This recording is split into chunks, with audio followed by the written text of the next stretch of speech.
Hello to everybody and welcoming all you people to listen the online classes and which were conducted by our esteemed institution, Diamond Group of Institution, and I am P. Chandrasekhar, Faculty of Zoology.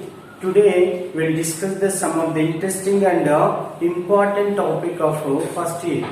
So that will be called the chemical coordination and integration. Why I am saying that? It is very important system because of it can be integrated and as well as it can be coordinate all the internal systems of the human body to lead a successful and safe life in the nature itself. Now we go for discussion of some of the questions which are related to our chemical coordination and integration. The questions are like this.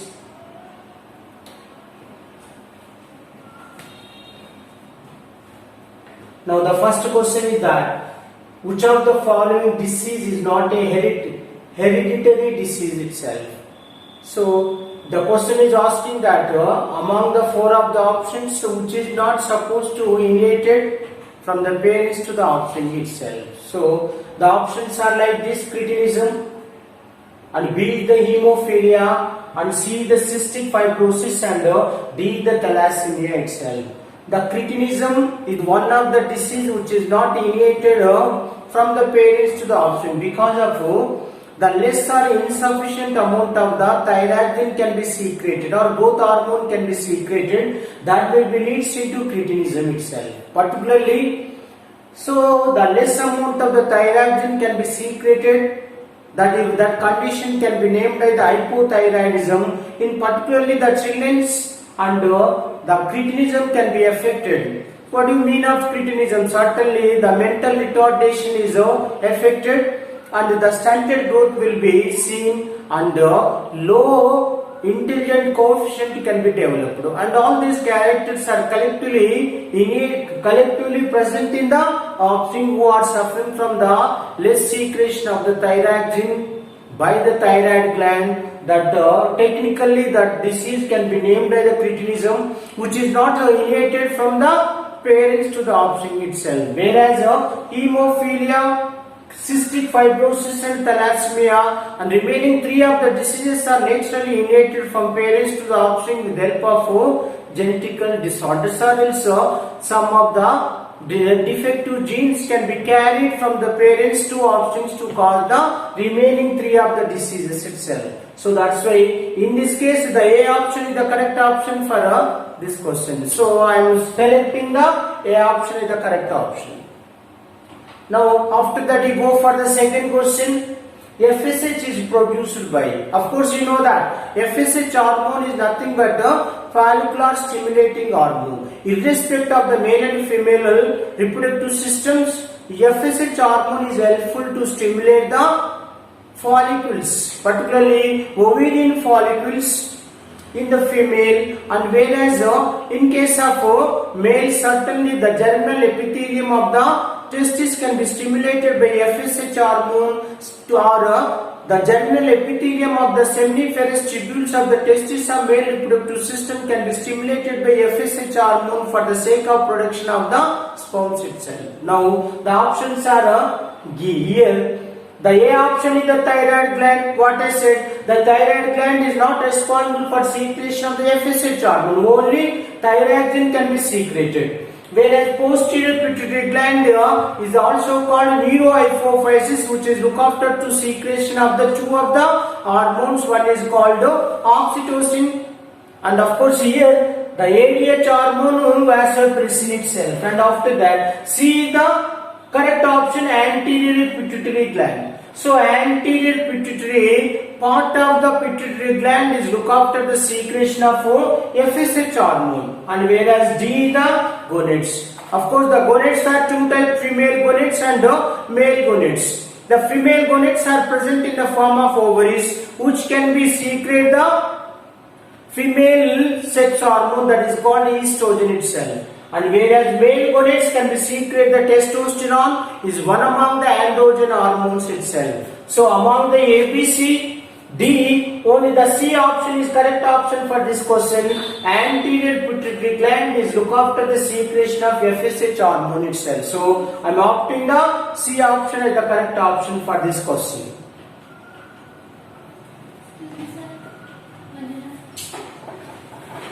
Now you go for the third question. Hormone responsible for ovulation. What I said, what is the name of the hormone which is responsible for the ovulation? What do you mean of ovulation? That means when the ovaries are producing the Graafian follicle, each of the Graafian follicle will be contain the secondary oocyte. So here the Graafian follicles are ruptures to release the secondary oocyte into the abdominal cavity of the female is itself is called ovulation. So here the question is asking that what is the name of the hormone which is responsible for the ovulation. So the options are like this.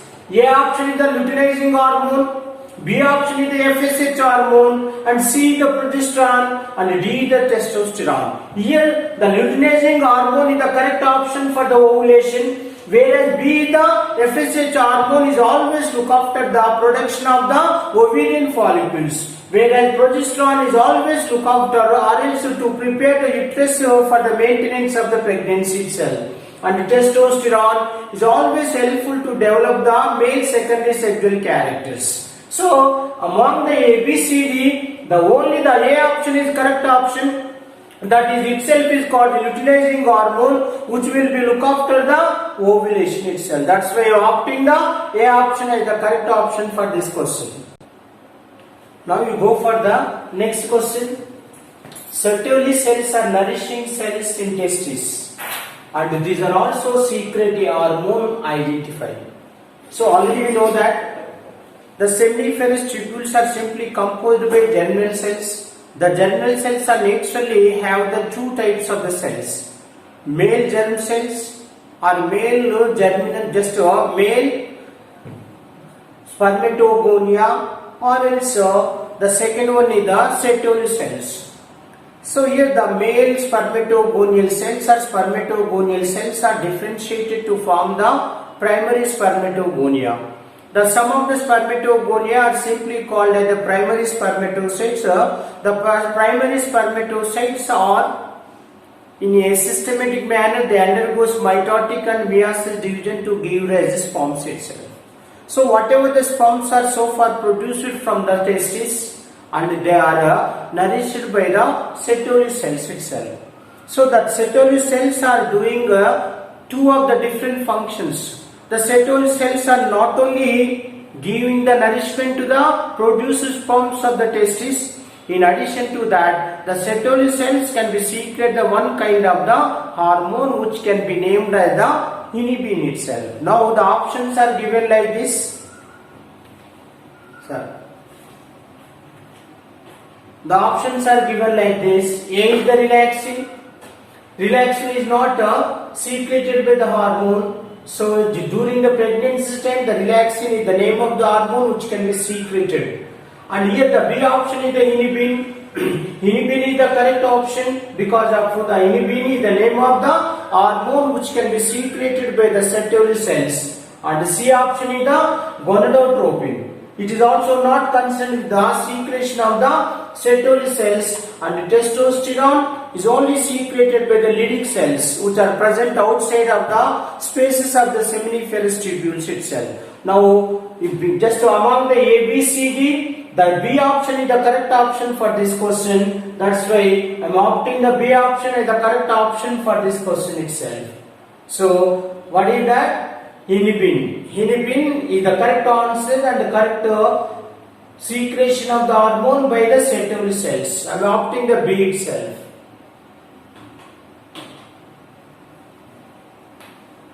Now you go for the other question.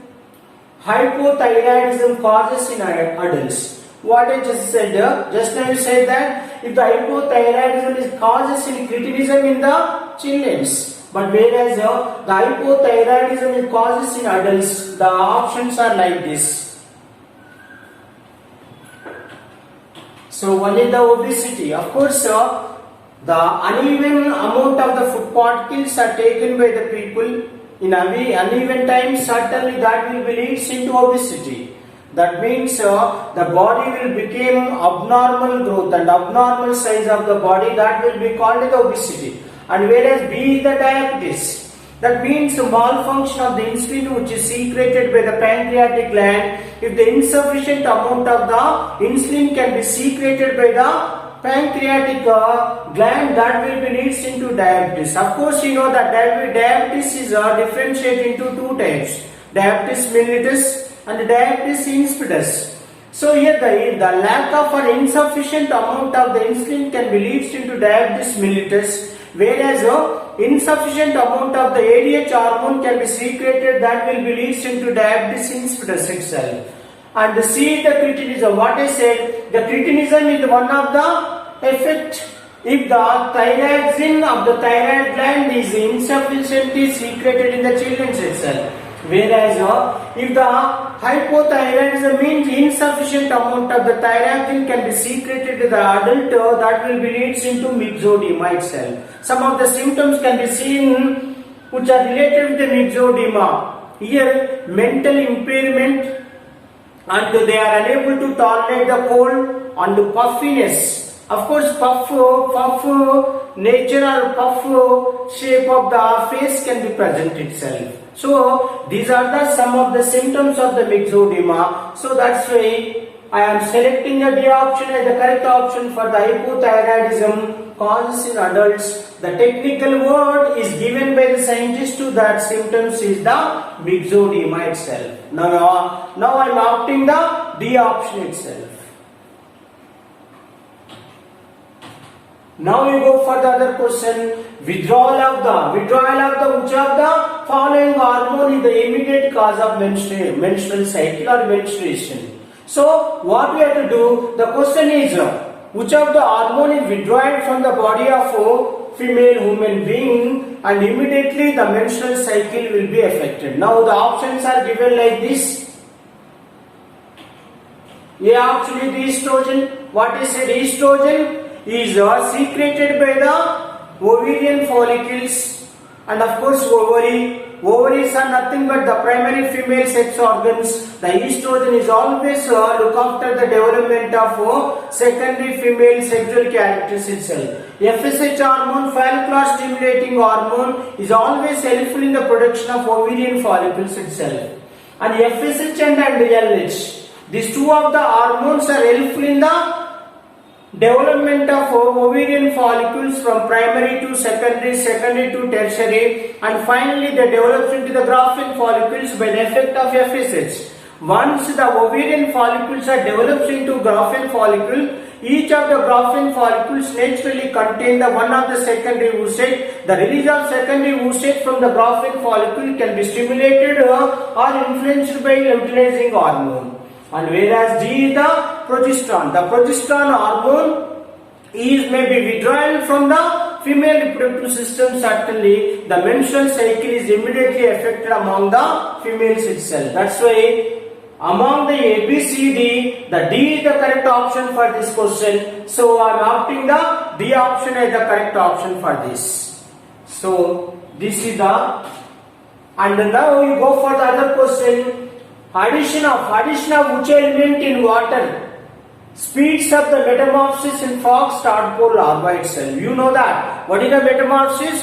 The metamorphosis is nothing but a kind of developmental process in which the tadpole larva is naturally undergoes metamorphosis into the metamorphosis and develops into the adult frog itself. There is a remarkable differences can be seen in between tadpole larva to the adult frog itself. So in that way, the tadpole larva is influenced by one of the specific substance that is itself is called iodine. If the just sufficient amount of the iodine can be poured into the surrounding water of the tadpole larva, certainly by the influence of iodine, the thyroid gland of the tadpole larva can be secrete the thyroxine. The thyroxine is permit the tadpole larva to undergo metamorphosis to attain into adult stage itself. Now we go for the what is the name of the element which can be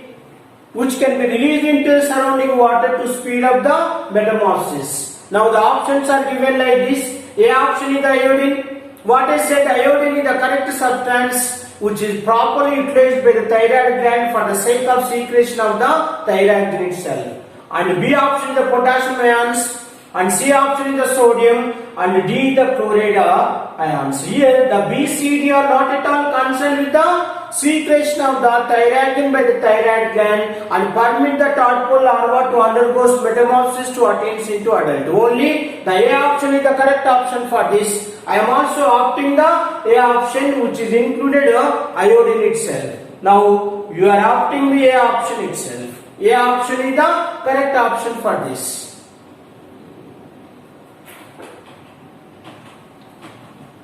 Now we go for the another question. Adrenaline and noradrenaline are hormones act as. These two of the different hormones which are the another example for the antagonistic hormones itself. These two of the different hormones are secreted by the adrenal gland itself. When it is going to be secreted, so when the people are suffering from stress, when the people are facing any kind of the stress or tension at that particular time, or also at the particular emergency time, certainly the adrenal gland is stimulated to secrete the two different hormones itself.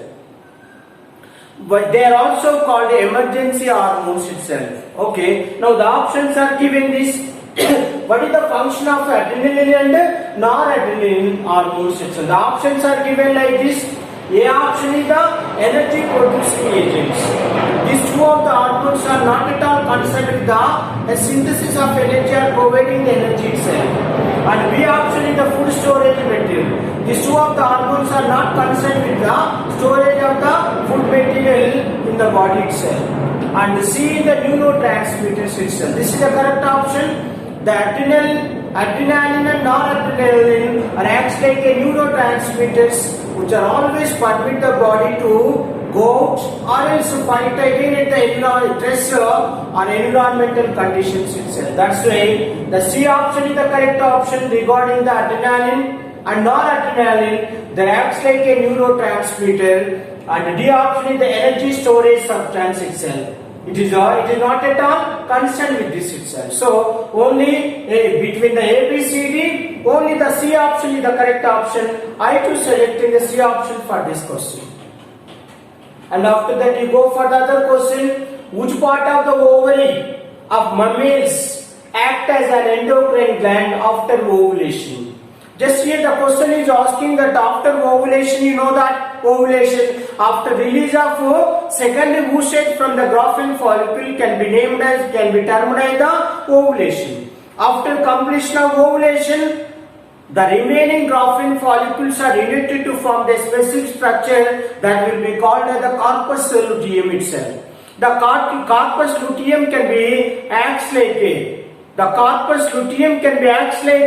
endocrine gland for the secretion of the progesterone. What is the purpose of secretion of the progesterone? The progesterone can be maintained or stimulate or prepare the uterus for the maintenance of the pregnancy till the baby is delivered from the uterus of the mother itself. Now the options are given this. Vitelline membrane. Vitelline membrane is one among the membranes of the secondary oocyte or ovum itself. And B the Graafian follicle. What I said, the remaining Graafian follicles after ovulation can be accessed the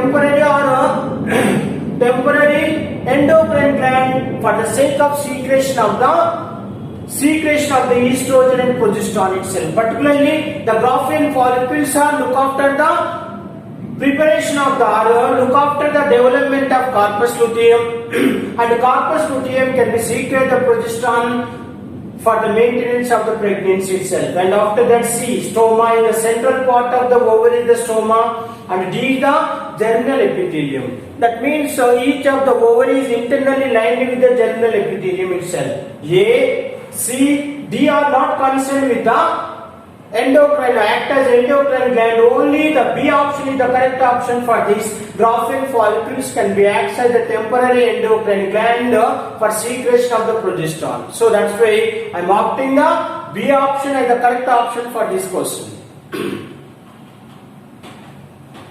Now you go for the other question. ADH hormone acts on the, you know that anti-diuretic hormone acts. What is the purpose of secretion of the ADH hormone? Particularly the DCT, distal convoluted tubule, by the secretion of the ADH hormone oblique vasopressin is always effect on the inner walls of the DCT to stimulate the faculty to reabsorption itself. The 15% of the water and useful solutes of the filtrate can be reabsorbed into the inner walls of the nephron by the secretion of the ADH hormone itself.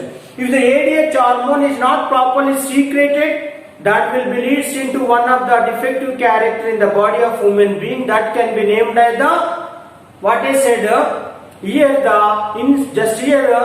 diabetes insipidus itself. Now regarding the effect of ADH on, the options are given that collecting tubules of kidney. So this is the correct option, collecting tubules of kidney. You know that 3 of the tubules are so far present in the renal tubule. One is the PCT, proximal convoluted tubule, and second is the loop of Henle, and the third is the distal convoluted tubule itself. So on the basis of that, irrespective of the tubules of the nephron, the ADH hormone is simply effect on the collecting tubules of the kidney itself. Now the B option is the loop of Henle, and collecting ducts of the testis, and none of above. So here B, C and D are not related with the ADH, particularly what I said, one among the collecting tubes of the kidney, particularly the DCT, can be influenced by the ADH hormone for sake of reabsorption of the 15% of the water and other solutes. So that's why,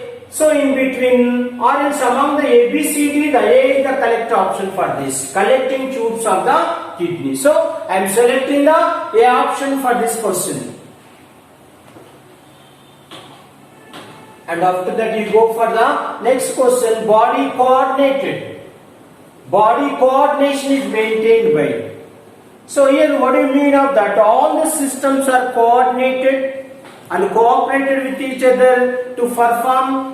With the help of coordination, the body or the human body is leading a proper life in their environments itself. So in ancient days or in previous scientists are stated that only the 2 of the integral systems are so far present in the human body. One is the neural system and second one is the endocrine system. These 2 of the systems are so far cooperated and coordinate all the systems for the long life of the human body itself. But here the latest and modern scientists are given a latest information for the maintenance of the body coordination by 3 of the systems itself. In addition to nervous system and endocrine system, the circulatory system is also acts like a third integrated system to coordinate the body of a human being to lead a successful life in their lifespan itself. Okay, and one is the endocrine system, what I said, and the second one is the circulatory system, and the third one is the nervous system, and fourth is the cartilaginous joints. Here the cartilaginous joints are helpful, immovable, of course helpful in the movements of the body, but not integrating and cooperate the systems itself. Now the options are given like this. A option is the 1, 2 and 3 are correct, and B option is the 1, 2 are correct. Third, C option is the 1, 3 are correct, and D the 1, 4 correct itself. Among the A, B, C, D, the A is correct. What I said, endocrine system, circulatory system, and neural nervous system are the 3 of the important systems which can be coordinated all the systems of the body of human being. So that's why I am opting the A option as the correct option for this question. Now you go for the other question.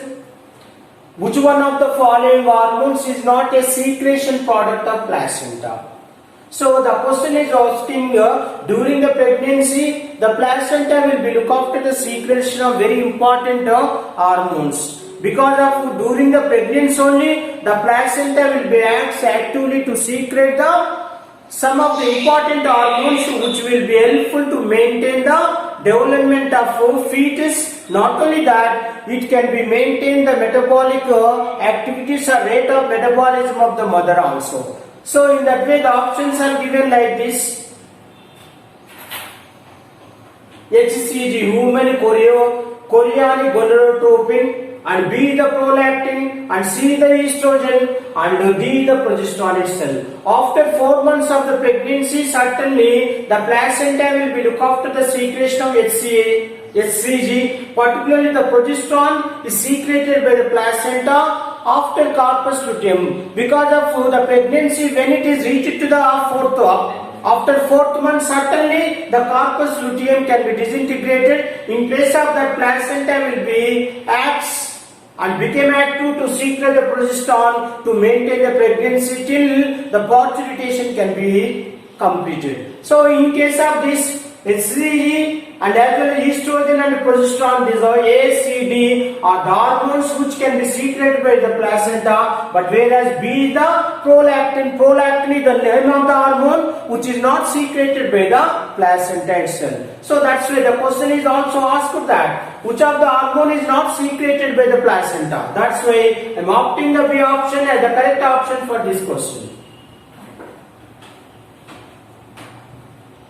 Now you go for the other question. The hormones oxytocin and vasopressin are secreted by. So these are the two of the exceptional hormones and which are exclusively secreted by the posterior pituitary gland, or which is technically named as the neurohypophysis itself, and remaining all the important hormones can be secreted by the anterior pituitary gland itself, adenohypophysis itself. Now the options are given like this. The A option is the neurohypophysis, the B option is the adenohypophysis, and C the hypothalamus, and D the none of these itself. So among A, B, C, D, the A option is correct for this. The neurohypophysis is the name of the part of the pituitary gland which can be look after the secretion of two of the hormones like oxytocin and vasopressin itself.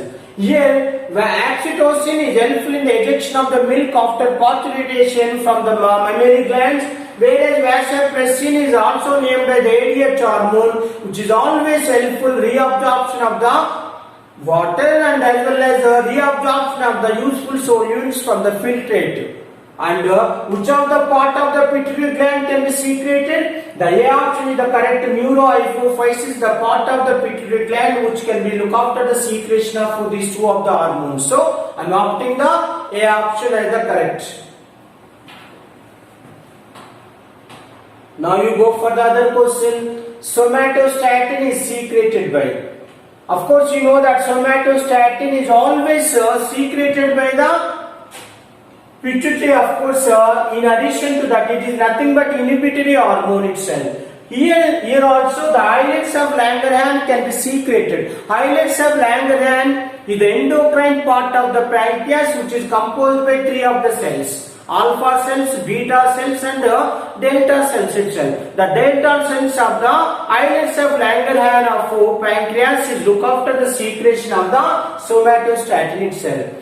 After secretion of the somatostatin, which is always look after the non-secretion of other hormones, particularly the insulin and glucagon. These two kinds of the hormones can be secreted by the endocrine part of the pancreas. Apart from this, no other hormone is not supposed to secreted by the pancreas. So that's why the somatostatin is functionally inhibitory hormone and not permit the islets of Langerhans not to secrete other hormone except insulin and glucagon itself. That's why A option is correct for this, islets of Langerhans. And B, the Brunner glands. The Brunner glands are naturally present in the submucous membrane of the duodenum, which can be secreted the mucus. Whereas Brunner glands are associated with the crypts of Lieberkühn, then they are treated as the intestinal glands to secrete the intestinal juice itself. And whereas the chief cells are naturally present in the gastric glands of the stomach and which are look after the secretion of the two kinds of the hormones like pepsinogen and prorenin itself. And the gallbladder cells are look after the secretion of the mucus itself. It mostly present in the stomach and intestine itself. So now among A, B, C, D, the A option is correct for this. Now we go for the next question. The hormone which regulates the sleep-wake cycle in man is. That means you know that we are leading our life in 24 hours of the day. That means just here 24 hours, 12 hours are treated as the daytime and 12 hours of the time will be treated as the night hours itself. So naturally the human beings are the diurnal organism itself. Because of in daytime the human beings are so active to do their metabolic activities. During the night hours we are used to take the sleep. So here in that way the sleep-wake cycle is maintained by one of the specific hormone which is secreted by the pineal body itself. Here just you see that what is the name of the hormone which can be maintain the sleep-wake cycle in man. Just options are given like that. Oxytocin, and B the vasopressin, and C the thyrosin, thyroxine, and D the melatonin itself. The melatonin is the name of the hormone which can be maintain the sleep-wake system in the human body. So that's why I am opting the D option for this question. Whereas A, B, C, the different hormones are so far given, and these three of the hormones are not concerned with the controlling of sleep-wake cycle itself. Only the melatonin is the correct option for this. I am opting the D option as the correct option for this. Now we are going to be discuss the last question of this class. The hormone responsible for the fight and flight response itself. That means here in stressful environments or in any emergency condition, what is said? The adrenal gland is supposed to secrete the two kinds of the hormone. They are the adrenaline and noradrenaline. They are popularly named as they are responsible for the fight and flight itself.